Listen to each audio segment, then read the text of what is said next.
This must be one of the most asked questions that people have when they're discussing about religion, about God, about the fact that they want love to be at the basis of everything.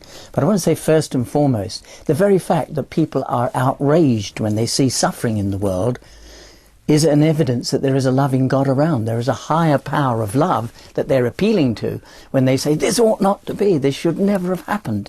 And so it is a demonstration, in a sense, is a witness to the fact that there is a God of love.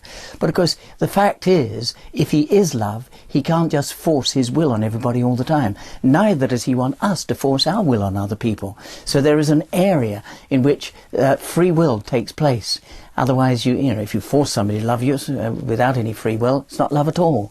And so the free will area is where all the problems begin, where we bring pain to one another, where we allow evil to come in, where we find that there is a lot of suffering taking place because we're not willing to be, in the end, truly loving people who are giving room to other people to live their lives, and to live their lives without the suffering that so often we bring into it from our perspective.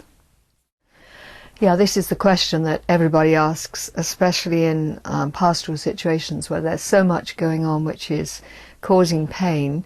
Also, I think when people look on the news and they see famine and wars, this question comes up over and over. But we can't have a God that allows us to be human and to have free will without that he allows us sometimes to use it wrongly. In fact, we can use it wrongly.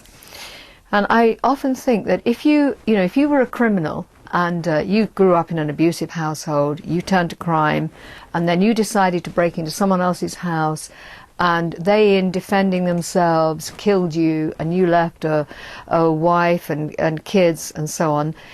If you then looked at that situation, you would see lots of people who'd suffered, the children, the family that are left behind, the householder, all the trauma that's involved.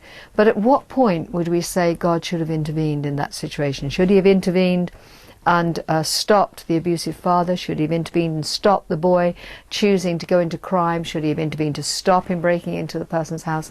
There's so many complicated factors on choice. So God has to allow us, even when we misuse our will, he has to allow us to choose.